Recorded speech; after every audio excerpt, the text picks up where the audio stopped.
بيبدأ الفيلم مع كايل واللي بتشتغل كمهندسة طيران وبتبقى عايشة حياة زوجية سعيدة، لكن حياتها كلها بتتقلب بعد موت جوزها واللي بيكون وقع من سطح البيت، وبتنهار كايل وبتعيش أسوأ أيام حياتها. وبعدها بتقرر ترجع تاني لموطنها الأصلي في نيويورك مع بنتها جولي، وده علشان يبدأوا حياة جديدة مع بعض. وبتحجز مكان لتابوت جوزها اللي بتكون ناوية تدفنه في موطنه في نيويورك، وبالليل بتقعد مع بنتها جولي علشان تطمنها قبل ما تنام، وبتبص من شباك اوضتها وفجأة بتشوف 2 بيراقبوها من البيت المقابل لبيتهم، فبتتخض كايل جدا. وبعدها بتنادي عليها جولي وبتروح لها، وبعدها بتبص تاني على الشباك وبتلاقيهم اختفوا. وفي تاني يوم بتجهز كايل نفسها وبتركب تاكسي للمطار، وهناك بتكون الدنيا زحمة جدا، وبتبص كايل على ميعاد طيارتها على الشاشة الرقمية في المطار. وبعدها بيروحوا علشان يركبوا الطيارة، وفي طريقهم بتطلب جولي من كايل تاخد تذكرتها معاها، فبتوافق جولي وبتقول لها تديها لها لما يدخلوا المطار. وبيركبوا الطيارة وبيبقوا أول 2 موجودين فيها وبيقعدوا في أماكنهم، وبتبدأ الطيارة تتملي بالركاب واحدة واحدة لحد ما بيجي ميعاد إقلاع الطيارة. وبتشوف كايل وجولي تابوت الأب وهما بينقلوا للطيارة، وبتحس كايل بحزن جولي اللي بترسم قلب على أساس الطيارة وهي بتبص على باباها بكل حزن. وبعد شوية بتقترح كايل على جولي إنهم يغيروا مكانهم لآخر صف في الطيارة، وده لأنها بتكون فاضية وهيقدروا يناموا براحتهم. وبتوافق جولي وبيناموا براحتهم لمدة 3 ساعات. وبتقوم كايل من النوم فجأة ومش بتلاقي جولي نايمة جنبها، فبتتخض جدا وبتقوم تبص عليها في مكانها القديم وما بتلاقيهاش. وبعدها بيتكلم معاها واحد من الركاب عن الفيلم اللي بيتعرض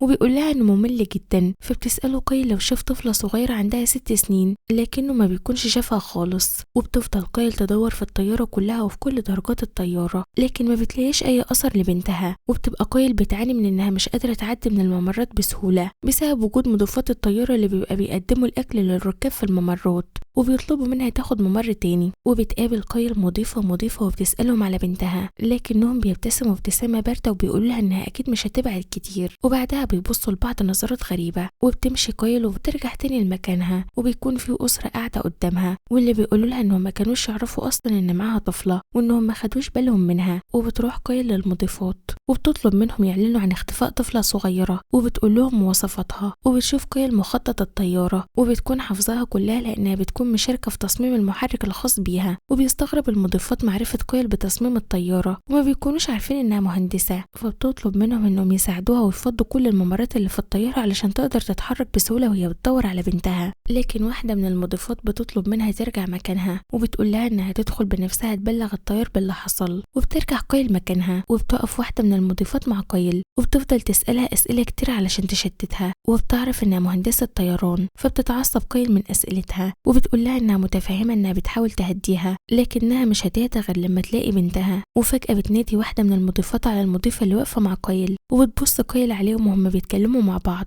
وبتحس ان في حاجة غريبة، فبتسألهم لو جولي تعبانة او حصل لها حاجة، لكن بترد عليها واحدة من المضيفات وبتقول لها ان مفيش طفلة اسمها جولي متسجلة عندهم، وان مفيش اي حجز باسمها، وان الكرسي اللي كانت قاعدة عليه متسجل عندهم اصلا انه فاضي. فكايل بتتصدم وبتقول لهم ان اكيد حصل غلطة وانها معاها تذكرة بنتها. وبتدور كايل على تذكرة جولي لكنها بتفتكر انها طلبتها منها، فبتروح تدور على شنطتها لكنها مش بتلاقيها، بس بتلاقي الدبدوب بتاع جولي واللي ما بتمشيش من غيره. وبيظهر ان المضيفات حاسين ان كايل مجنونة وبيتهيأ لها ان بنتها معاها، فبتقول لهم كايل ان بنتها مخطوفة وان اللي قدر ياخد الشنطة اكيد شخص كبير، وده لان بنتها عمرها ما هتطول مكان الشنط. لكن بيأكد كل الركاب اللي كانوا قريبين من كايل انهم ما شافوش اي بنت صغيرة معاها، فبتتعصب كايل جدا وبتقول لهم ان عايزة تتكلم مع الطيار. وبتوصل لكابينة القيادة وبتخبط على باب الطيار، وفجأة بيظهر نفس الراجل اللي كان قريب منها في الطيارة وبيكتف ايديها وبيعرف نفسه على انه ضابط المارشال الجوي واسمه كارسون. وبعدها بيخرج الطيار وبيتكلم مع كايل بهدوء وبيقول لها ان مفيش اي طفلة باسم جولي متسجلة عندهم. وبيسأل الطيار واحدة من المضيفات واللي كانت مسؤولة عن دخول الركاب للطيارة، وبيبان انها متوترة وبتقول له انها مش فاكرة انها شافت طفلة صغيرة. وبيسأل الطيار كايل لو بتاخد اي ادوية، فبتقول له انها بتاخد منوم زي اي حد بيركب طيارة وبيكون عاوز ينام بسرعة. وبعدها بيبان انها مترددة تقول حاجة تانية، لكنها بتقول انها كمان بتاخد ادوية مضادة للقلق،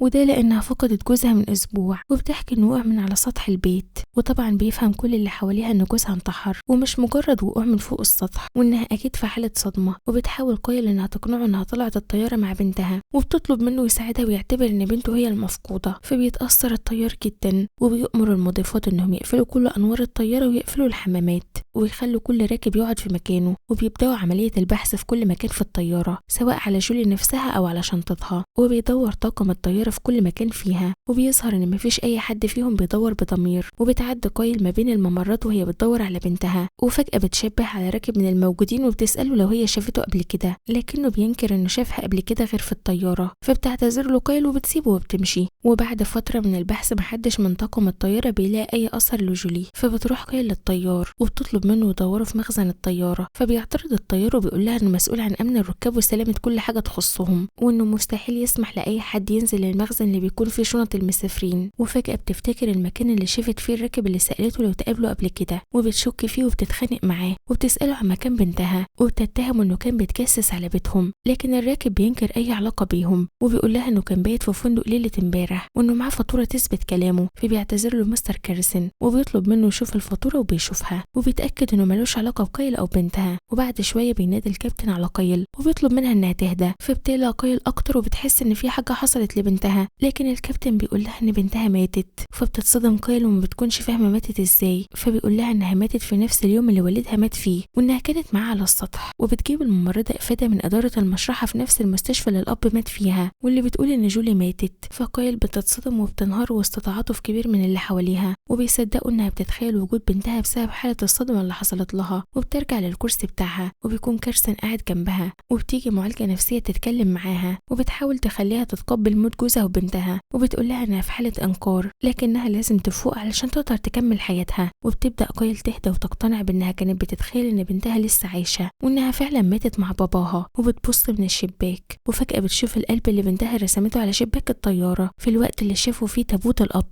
وبتعرف كايل إن بنتها عايشة موجودة معاها على الطيارة، فبتطلب من كارسن إنها تدخل الحمام وبتقول لهم إن عندهم حق لكنها محتاجة تقعد لوحدها شوية. وبتدخل الحمام وبيفضل كارسن مستنيها بره، وبعدها بتفتح باب صغير موجود في سقف الحمام واللي بيودي على كابينة الإلكترونيات، ولأنها بتكون مهندسة بتقدر تغير أماكن السلك المسؤول عن أقنعة الأكسجين واللي بينزل بشكل تلقائي قدام كل راكب، وبيبقى معناه وجود مشكلة في الضغط الجوي. وبيدخل الركاب في حالة هستيريا وبيفتكروا إن الطيارة هتقع. وبعدها بتفصل كايل أسلاك الكهرباء عن الطيارة علشان محدش يشوفها وهي بتهرب، وبيضطر كارسن يبعد عن باب الحمام علشان يستخدم قناع الأكسجين. وبتستغل كايل الفرصة وبتهرب من الحمام بسرعة وبتروح ناحية مخزن الطيارة، وبيكتشف كارسن هروبها وبيفضل يدور عليها في كل مكان. وبتوصل كايل لتابوت جوزها وبتكون فاكرة إن ممكن جولي تبقى مستخبية جوه لكنها مش بتلاقيها، وبتنهار أول ما بتشوف جوزها وهو ميت. وفجأة بيجي كارسن من وراها وبيقبض عليها وبيمنعها إنها تقفل تابوت جوزها. وبيطلع الطيارة وبيكتشف الركاب إنها سبب في حالة الذعر والخوف اللي حصلت،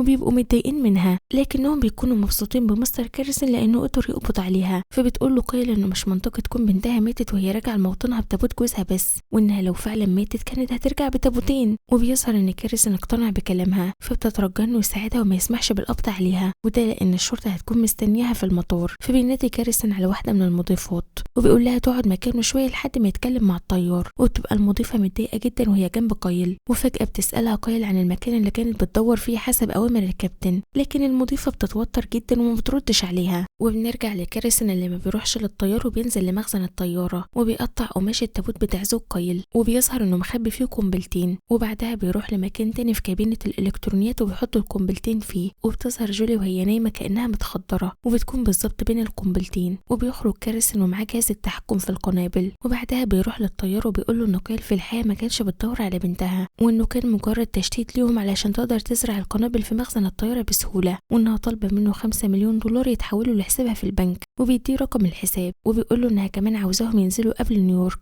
وإن الركاب كلهم يخرجوا بره الطيارة علشان تبطل مفعول القنبلتين، وإنها كمان طالبة طيارة خاصة ليها علشان تضمن أمنها وحمايتها. فبيتصدم الطيار وبيطلب من كارسن يتكلم مع كايل بنفسه، لكن كارسن بيرفض وبيقول له إنها مش عايزة تتكلم مع حد من طاقم الطيارة. وبيرجع كارسن مكانه وهناك بتنادي عليه عليه نفس المضيفة اللي كانت قاعدة جنب كايل، وبتقوله إن كايل عرفت كل حاجة وإنها سألت على المكان اللي كانت فيه. وبيظهر إن المضيفة شريكته في العملية لكنها بتكون متوترة وخايفة، وبيهديها كاريسن وبيقول لها إن كل حاجة ماشية مظبوط وإن الفلوس هتتحول لهم قريب، وإن كمان كايل اتهمت مجموعة من العرب على الطيارة اللي هو الشخص اللي كانت شاكة إنها شافته قبل كده، وإن العملية كلها هيتم الاشتباه فيها كعملية إرهابية. فبتهدى المضيفة لكن بيظهر إن ضميرها بيأنبها وبتسيبه وبتمشي. وبيرجع كاريسن لكايل وبيقول لها كلام مختلف تماما، وهو إن الشرطة هتساعدها إنها تدور على بنتها وإنهم هينزلوا بالطيارة في أسرع وقت. وبتنزل فعلا الطيارة قبل نيويورك، وبينزل كل الركاب وآخرهم الطيار، واللي أول ما كايل بتشوفه بتطلب منه ما ينزلوش شنط من الطيارة لأنهم هيدوروا في كل حاجة. فبيقول لها الطيار إنه كده كده مش هيقدر يرفض لها طلب،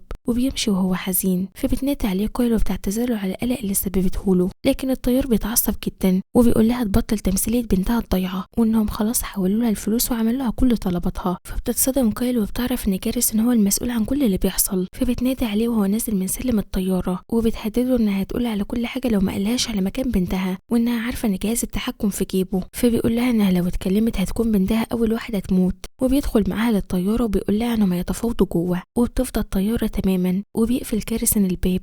وفجأة بتيجي كايل من وراه وبتضربه بطفية الحريق وبتربط ايده بالكلبشات علشان ما يتحركش، وبتاخد منه جهاز التحكم في القنابل. لكن بيظهر ان كاريسن معاه مسدس وبيضرب بيه الكلبشات وبيقدر يفكها. وفي طريقها بتقابل مضيفة الطيران واللي بتكون شريكة كاريسن، وبتقول لها انها عارفة ان كاريسن مش مهتم بموت بنتها لكنها متأكدة ان عندها قلب ومش هتقبل ان طفلة تموت من غير سبب. فبتتأثر المضيفة وما بتقدرش توقف كايل اللي بتستغل الفرصة وبتوقعها على الأرض. وبعدها بتروح بسرعة لمخزن الطيارة علشان تدور على بنتها، إلا أخيرا بتلاقيها وبتسمح كاريسن وهو جاي ناحيتها. فبتخبي بنتها في أوضة صغيرة، وبعدها بيدخل كاريسن وبيدور عليها وهو بيقول لها إن هو اللي قتل جوزها بعد ما زقه من على سطح البيت وإنه كان متابع حياتهم من فترة طويلة. فبتتعصب كايل وبتفتح الباب اللي بتكون مستخبية فيه مع بنتها وبتهدده بجهاز التحكم علشان ما يقربش منها. فبيقول لها إنها لو ضغطت عليه هيموتوا كلهم. فبتقول له وهي بتبص له بنظرة سخرية إن هو بس اللي هيموت، وبتقفل باب المخزن عليه. وقبل ما تخرج من الطيارة بتضغط على زر التفجير، ولا إنها بتكون عارفة مدى التأثير اللي القنبلة هتسببه بتكون واثقة إن مخزن الطيارة هو بس اللي هيتضر. وبيموت كاريسن وبتنزل كايل من الطيارة وهي شايلة بنتها، وبتظهر قدام الطيار وكل الركاب اللي ما صدقوهاش واللي كانوا فاكرينها إرهابية. فبيعتذر لها الطيار وما صدقهاش، وبيتقبض على مضيفة الطيران وعلى مدير المشرحة واللي بيكون أصدر إفادة بموت جولي. وبتمشي كايل وسط الركاب اللي بيكون في عينيهم نظرة إحراج إنهم ما صدقوهاش وحاسسوها إنها مجنونة، لكنهم كمان كانوا معجبين بشجاعتها وإنها ما استسلمتش لحد ما لقت بنتها. وبيخلص الفيلم. ولو عجبك الفيلم اعمل لنا لايك واكتب لنا رأيك في الكومنتات.